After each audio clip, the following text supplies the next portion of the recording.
once again. And we are here today, well, I am here today to give you kind of a walkthrough on one of our newest creations. It's nearing its final stages of completion before we offer it to the masses.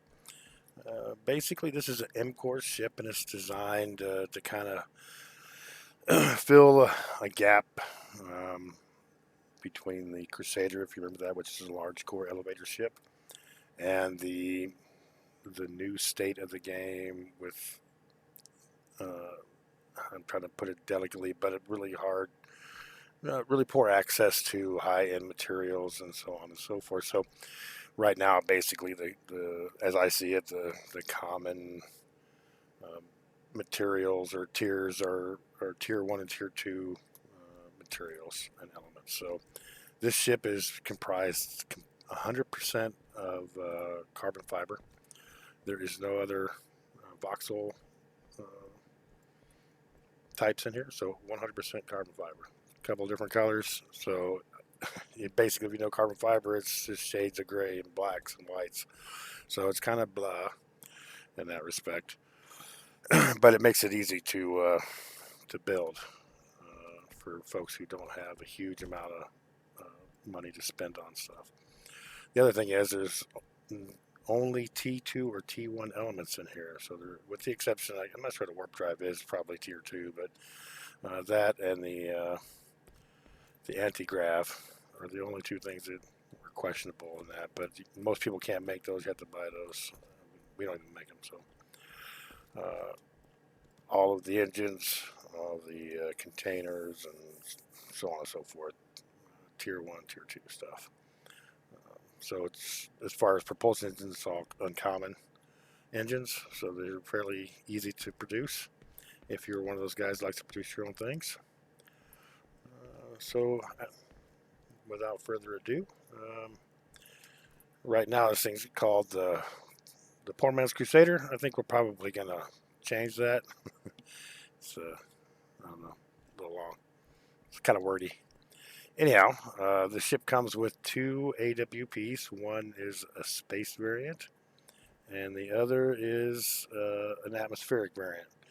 So you can, they're all equipped with the door opening hoopla. Oh, look, we're way up here. Holy smokes. So you can open and close the doors from the ship as you're approaching it, so you don't have to try to land on, you know, there's no open landing bay area up on the ship anywhere, so you got to fly in the hole here. But it makes it much easier when you can just open the door from your ship. It's got a range of about 500, 200 meters or so, I guess. Is it 250, something like that? And there's buttons all over the place, so you can open and close the doors from outside the ship, inside the ship. There's one on the front face of the ship. There's one in the dock or the cockpit. In any case, we'll get up to that cockpit. We'll leave the doors open, and I'll show you. You basically have to have these doors closed in order to fly because this ship encompasses right up to the end of the build area for M-Core, as as far as lengthwise goes. This is just a little access area so you can get into, fix anything if you crash, bust up stuff or whatnot. Not a lot of crazy voxel work in here. It's relatively square as far as the interior goes. It's not super voxelized, and we didn't put a lot back here because we want you to be able to access as much stuff as you can from inside the ship if you need to repair it. It's easier. You don't have to get out. The ship's a mirror, so it's mirrored. Each side is relatively the same. Fuel tanks are accessible to be filled or repaired or whatever from the outside bottom of the ship. All of the space fuel tanks are on one side, and all of the atmospheric tanks are on the other. All right, so that's pretty much this lower deck here, and then we'll go up to the upper deck, and you have a little vantage point here. You can look down and see what's happening in there. You've got a multi-crewed ship, and you can see that from both sides. Actually, then we have the bridge area, which basically is this big because we didn't have anything else to do to put it in, to do with it. So I mean, to put in here, I'm not really into the whole living quarters and bathrooms and toilets and stuff. It just feels a waste of space. Anyhow, this docking door is placed here so that you can't. I mean, you could get in the seat and fly around with it, but you feel a little weird looking at that door the whole time. But it's that way so that you have to close it because what happens is the ramps that the force field ramps here, they exceed the build area of the ship, right? And there's some engines below this that are now they're blocked because of this force field. So the ship will have some hard time doing braking, and not hard time. It just won't have those engines available to it to brake or to fly backwards, right? So you can close these doors just by hitting this button, and now you're golden, right? So everything now is unblocked, and you can fly away. Then we have some storage back here, right? Both sides, and like I said, these are currently our basics, but I'm putting uncommon optimized. Give you some more carrying capacity. I think right now we're set at 800 something kiloliters. Okay, let me go look. Do.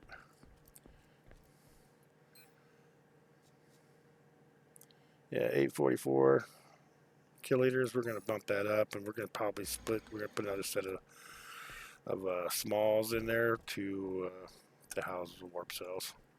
All right, so this is the elevator.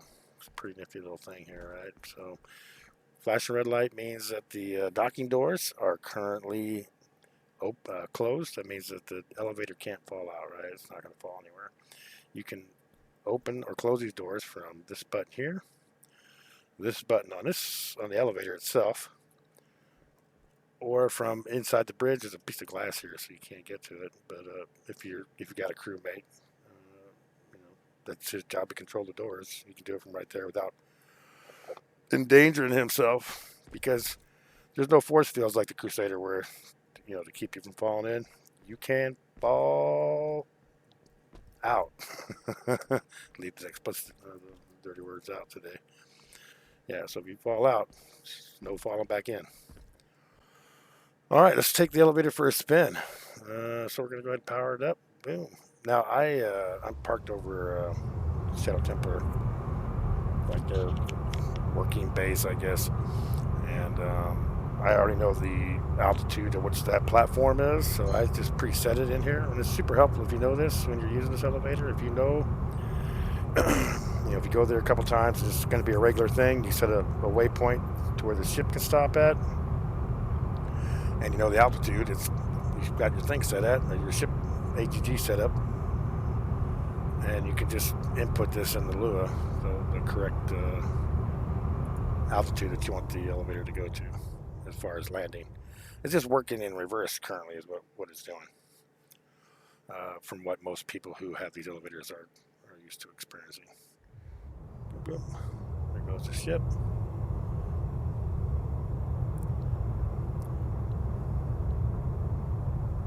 Now this elevator is a remodel of the 300 series elevator. I know that you have one bit down here. That's what I've tested weight so far. I just put that in there so I can remember. That's a lot of stuff. Okay, so elevator auto shut down. Now this elevator is much larger, or much taller, I should say, than the standard one. So if you the standard one's going to come up short when it goes into the docking bays. Okay, so keep that in mind if you're thinking you'll just get a 300 and stick it in there. It'll work. It's like putting a 38 round into a 357. But that's that. Plus, this elevator is also made 100% carbon fiber, right? So it's much lighter. than the original one. And it has, of course, these add-ons here to open the doors. And there's engine differences. So these are a bit large engines, right? So make sure that we have the power to push stuff up into the ship while it's in space. All right, well, let's go back up and dock, I guess. Oops. So, all right. It's amazing that this thing is compared to the Crusader. I've been flying this thing up and down all day, and I have not had one foo bar yet. It just rolls up in there. It's nice and smooth every time. Now, of course, with this elevator, you don't have to preset the landing space. You can manually fly it out of there and drive it around and all that. And we'll do that real quick here just so you can see how that works. So I was going to set up the auto docking piece, where it automatically docks the elevator without you having to push any buttons, but it's, VinQ made the laser emitters and receivers work, at least 50% of the time. I would probably do it, but right now they're so iffy, it's really annoying. So it's just easier just to push a button, boom, and be done with it. All right, let's go back down, and let's do this. So we'll power it up, we'll let go, turn it back off, and just fall out of the ship here. Oh, that's cool. All right, and we'll tell it to go to where it's supposed to, and then we'll drive it around a little bit, get it out of kilter, so you can see that the elevator itself will intuitively go back to where it's supposed to before it marches back up to the ship.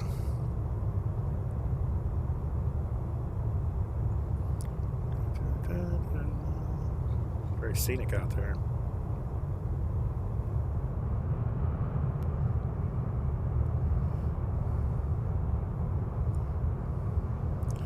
Alright, so it's shut down. Let's do this. Let's go on the manual mode here. Pick it up. Hey, go.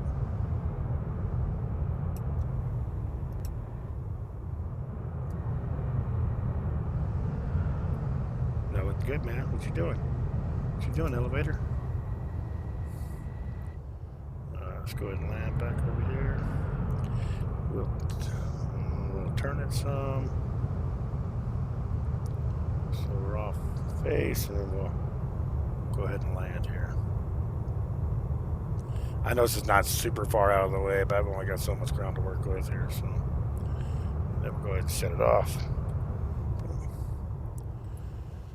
All right, let's take a seat so we can see this in action.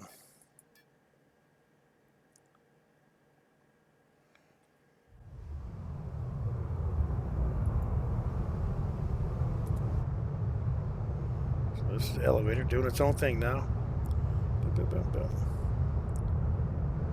Oh, tripping up on the ground. There we go.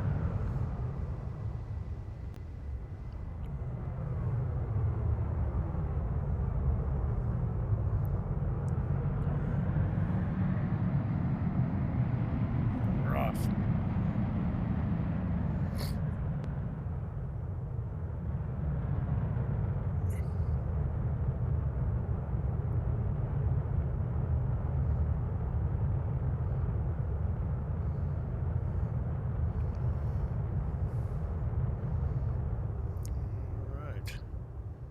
Right up in there.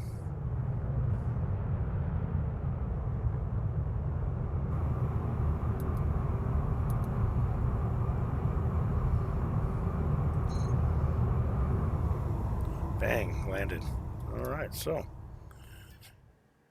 Oops, we don't want to do that. Get out. See that the elevator is it's pretty intuitive. It knows how to get around and do its thing. You can get it a little bit off course. Well, get it quite a ways off course, depending on how far off the ground you are. But the thing to remember about the elevator is it is always going to move laterally to get back under the ship, and then it'll try to do its vertical ascent. So if you take it too far out of the way where there's going to be obstructions, it's just going to plow into obstructions. There's no train avoidance or any of that in DU yet, so that's that. All right. Would love to show you the outside of the ship, but I don't want to fall off of it. So again, this is in kind of like a post-production, or pre, almost done stage. Put it that way, just about done. Anyhow, tons of screens in here. I'm not sure what I'm gonna put on these things. Probably the garbage view, garbage screens. They just dials and buttons and shit that don't do anything. Anyhow, let me know what you guys think. Of course, you guys know where we are located at or how to get a hold of us on our Discord. Most of you folks are pretty familiar with Shadow Templar. All right, that's pretty much it. You guys have a wonderful day.